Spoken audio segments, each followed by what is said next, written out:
So here we have the Hyundai Tucson on a 19 plate. I'm going to start off by showing you around the outside of the car, and then we'll hop in and run through some controls on the inside. But from the outside you can see it's a 5-door car with alloy wheels and tinted windows. Let's start off inside the boot and then work our way around the rest of the car from there.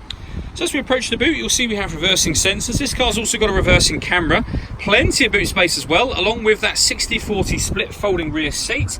And then under this tray section, a space saver spare wheel. Okay, so we're just going to work our way back round to the front of the car, and then we'll hop in and run through some controls on the inside. Now that we've done a full circle of it though, you can see it's in excellent condition the whole way round. Just briefly before we climb in, I think it's well worth seeing the interior from this exterior point of view. There's plenty to run through on the dashboard, so let's hop in and we'll do that now. Okay, now that we're inside the car, we're going to start with the dials. On the left-hand side, we have the rev counter, and on the right-hand side, the speedometer and fuel gauge. In the middle, you can see the total miles of this car, which are 2,945. The information that's displayed above that can be changed using buttons on the steering wheel. There's various different bits of fuel economy information and other menus available. Satellite navigation, vehicle systems, and user settings, and then back round to the beginning again.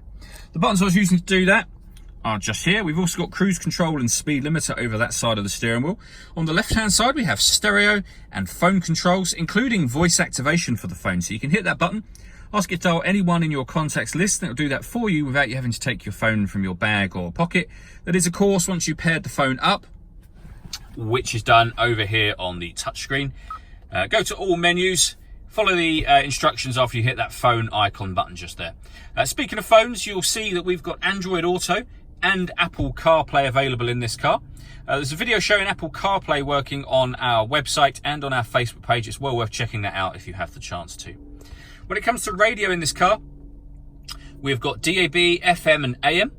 If you're listening to your own music, just hit the media button. Nothing is connected at the moment, but you can, as well as using Apple CarPlay or Android Auto, you can use the auxiliary input, the USB input, and you can also stream your music wirelessly via Bluetooth audio as well. So plenty of ways to listen to your music in this car.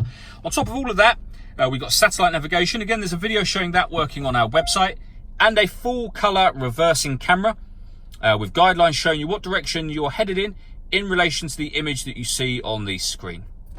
Working our way down, we have dual zone climate control. So you can adjust the temperature on either side of the car.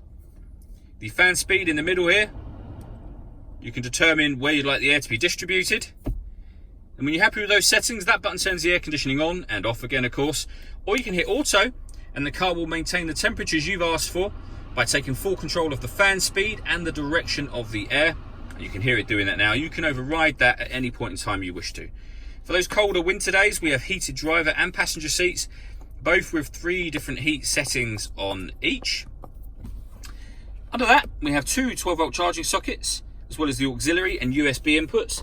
This pad will wirelessly charge your mobile phone for you. So if your phone supports wireless charging, pop it on this pad. A little light will come on in there to let you know it's charging, and it's as easy as that. And again, there's a video showing that working on our website as well. We have a 6-speed manual gearbox, and then finally these buttons just here. So firstly, this one turns on or off the parking sensors. This one turns off the stop and start. This car is designed to cut out when it's stationary in traffic to save you fuel. Hitting that button will turn that system off.